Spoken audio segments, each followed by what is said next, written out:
बढ़िया तो ना दीपक। नहीं सर, वो पटना सिटी वाला गया। ओके भाई, रुको ना, ढक्कन हटा दो ना।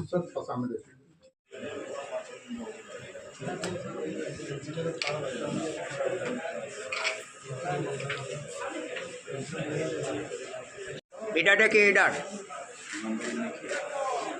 भैया इधर देखो तो सीधा इधर करो ना दादा।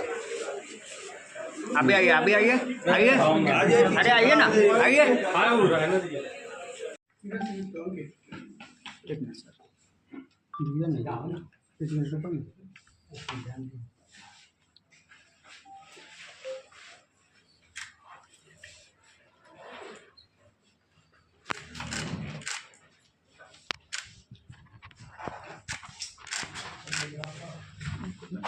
अरे हो गया यार, कितना तो सर थे। आपको बताना चाहूँगा कि कल यानी 28 सितंबर को SDPO 2 सदर के नेतृत्व में गुप्त सूचना के आधार पर रामकृष्ण नगर थाना के द्वारा एक बड़ी कार्रवाई की गई। सूचना प्राप्त हुई कि एक बड़ा अपराधकर्मी जो पिछले 25 या 30 वर्षों से अपराध कर रहा है बिहार के अलग अलग डिस्ट्रिक्ट्स में, वो रामकृष्ण नगर थाना क्षेत्र में श्री कृष्ण कॉलोनी में ही एक भाड़े के मकान में रह रहा है। सूचना का सत्यापन किया गया, सत्यापन उपरांत रेड किया गया। रेड करने पे अपराधी भी पकड़ा गया, साथ ही साथ उसके पास से काफ़ी सारी बरामदगी हुई। बरामदगी में एक पिस्टल है, 2 मैगज़ीन है, एक देसी कट्टा है, 7.65 mm के 19 गोली है, एक 315 का गोली है। कुल 50,000 वैल्यू के जो पुराने वाले डीनोटिफाइड नोट्स हैं वो बरामद हुए हैं। एक फाइटर बरामद हुआ है, एक तराजू भी बरामद हुआ है जो पीतल का प्रतीत होता है। साथ ही साथ एक गांजा वगैरह काटने का हथियार या औजार टाइप का वो बरामद हुआ है।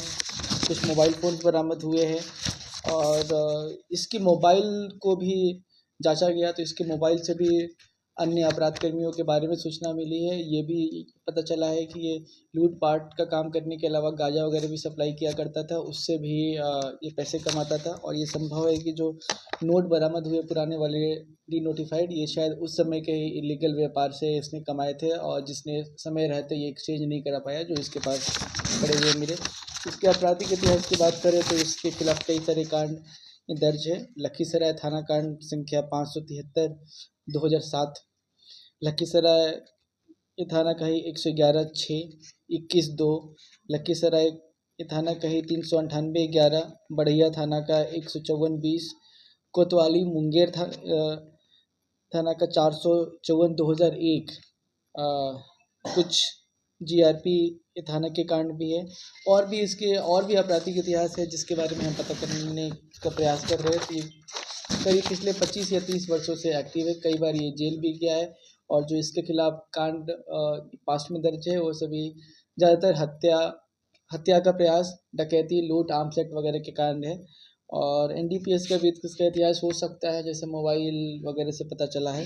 तो ये इस प्रकार एक बड़ी उपलब्धि है।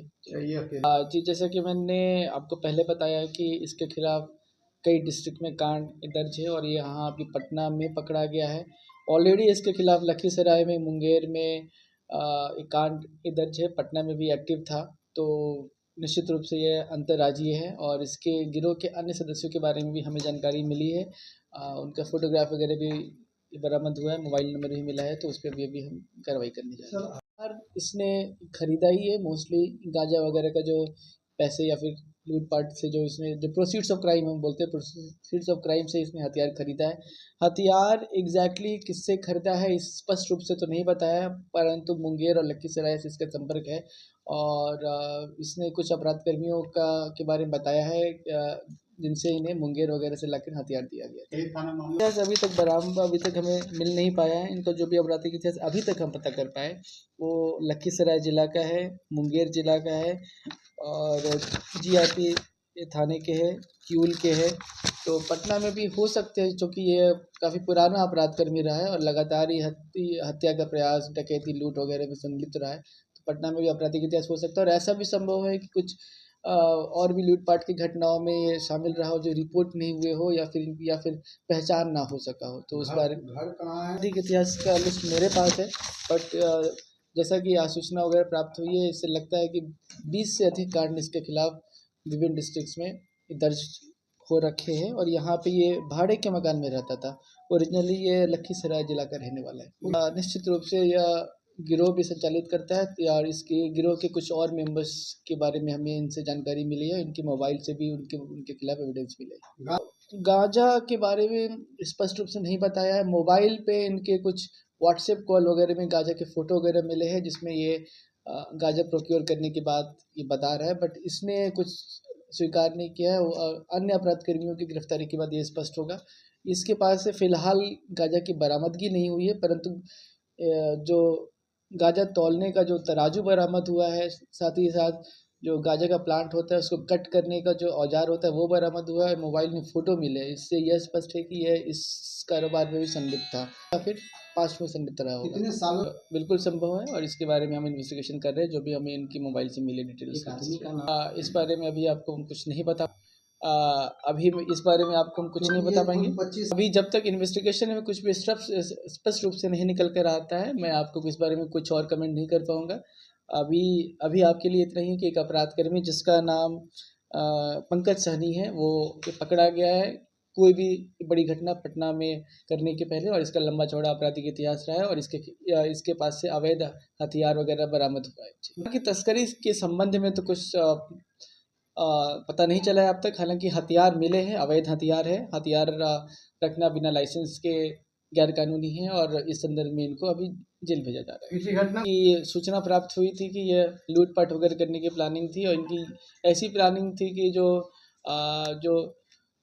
व्यापारी है, व्यवसायी है, जो पैसे वगैरह बैंक वगैरह में जमा करने जाते हैं तो जिसके थ्रू जाते हैं उनको लूटा जाए और उसमें ये हथियार इस्तेमाल करने वाले थे। इन्होंने कुछ लोगों को शॉर्टलिस्ट भी कर रखा था जिनसे ये लूटपाट करने वाले थे। हालांकि नाम बताना उचित नहीं होगा। कितने लोगों 2-4 नाम इसने बताए और भी हो सकते हैं। अगर हमें ऐसी कोई डायरी अभी तक नहीं मिली, मोबाइल भी अभी हम और चेक करेंगे और भी उसमें कुछ मिलता है तो उस पर भी अनुसंधान करेंगे। लगता नहीं है कि इससे एक्टिव तो पुलिस थी, तभी तो ये कुछ भी करने के पहले पुलिस से पकड़ा गया और हम लगातार ही रोज ही गिरफ्तारी कर रहे हैं और जो भी अवैध हथियार है उसको बरामद कर रहे हैं। जी।